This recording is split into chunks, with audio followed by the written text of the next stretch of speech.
So speaking in terms of religions, with the events that are taking place today around the world, and especially those events in the Middle East that all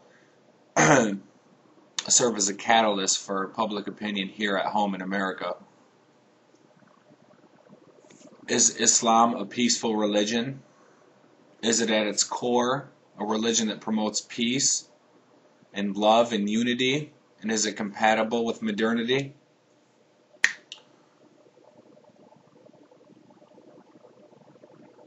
Now, I'm not saying I'm qualified to answer this, but I think self-exploration and striving to understand each culture will bring us a better understanding of the self, why these texts were forwarded, why people believe in the things that they do, and if they indeed can be compatible with society in its present incarnation. Many people here in the West have an opinion of Islam that carries very negative overtures on their outlook on the religion as a whole. Now, I'll propose that this view of Islam is not a correct view. I believe that there's a presence of extremism within Christianity that parallels that we see within Islam, as there is with Judaism, as there is with atheism. Any predominant school of thought, you're always going to have, within every school of thought, you're going to have those that want to experience the extremes of either side.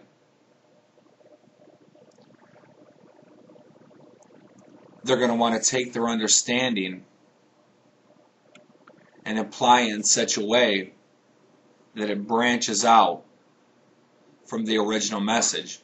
Or maybe it's that the original message left enough room for those holding what seemingly would be counterpoints on the same text or same ideologies to flourish under the same umbrella of thought, but really internalize it to mean something completely different from one another.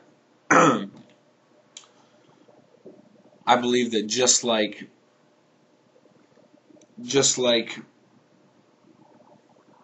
in any sense, you're going to have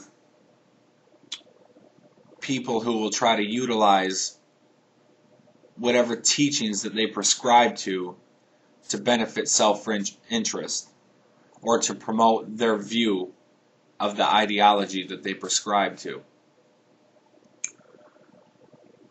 As you can see within Islam itself, there are many different attributes contributing to Islam as a whole. In Palestine, we see Mahmoud Abbas, who the West views as a more moderate, more West-friendly candidate to represent the Palestinian people, while the Palestinians probably view someone like Ismail Haniyeh as a more capable leader who reflects their own personal struggle and personal ideologies pertaining to Israel and the United States,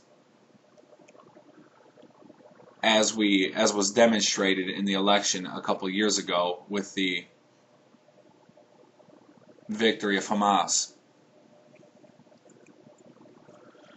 Now, to prescribe to the notion that Osama bin Laden did attack the United States on 9/11, to accept the American government's review of these events, then we understand that there is a force out there that is committed to having their message broadcast on whatever scale necessary to bring awareness to their cause. Is that extreme? Is that desperation? Is it necessary? Is that kind of propaganda any different from propagation that manipulates the mindset of a country after a tragedy to invade another sovereign nation? Is there a difference? Is one more frightening than the other? Are they both acts of terrorism? Are any acts of terrorism? Are either acts of terrorism, I should say? In America, I would say that people like the Reverend Jerry Falwell, Pat Robertson, these people are equally as dangerous to the global community as saying Osama bin Laden. People like Sean Hannity, who get on television every night and preach hatred. What happened to journalists? This man's not a journalist. He espouses hatred and disconnect even. He promotes disconnect within America. What America did you come from that you want to highlight divisiveness and separate the country? I don't understand whose ideology, from who did you borrow this ideology? From who that founded this country and built it upon the values of justice, peace, and equality? Whose values are you borrowing, sir?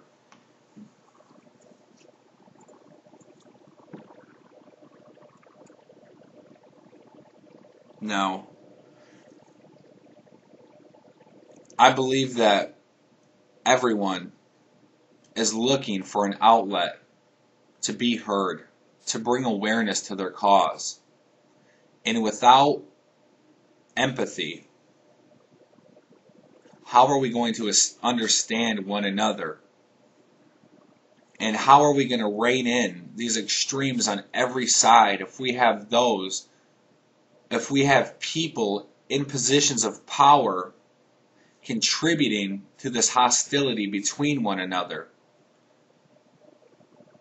I can't foresee a world peace, a world founded in empathy, in understanding, if we continue to accentuate the differences between one another. We have so many similar attributes, qualities, and traits that we could accentuate to move forward. No matter what religion you prescribe through, at the core of all of these frameworks of human thought, there's a philosophy on life and the hereafter. It's a regeneration of the self through millennia of exploration in the cosmic odyssey.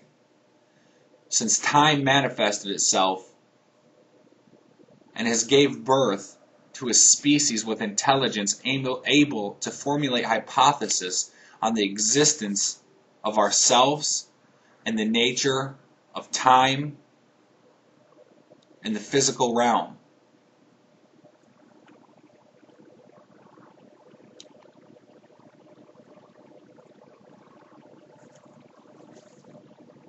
We need to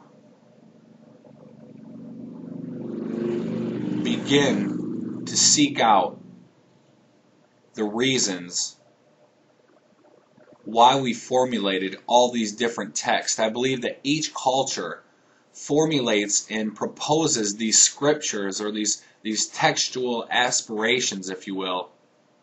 They're nothing more than a reflection of their culture to attain some type of ascension, for some lasting meaning beyond this life that we see.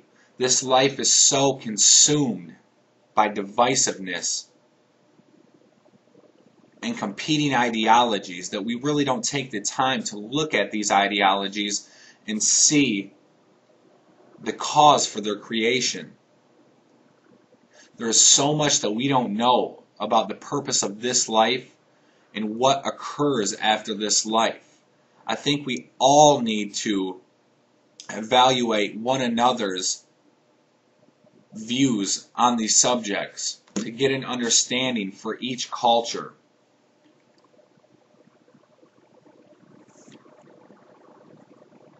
And once we understand the context in which these things were written, in which these things are believed to be true, perhaps then we can have a guiding light to take us out of the darkness and bring us into a new age of understanding, of complete understanding, to move forward hand in hand to realize our destiny.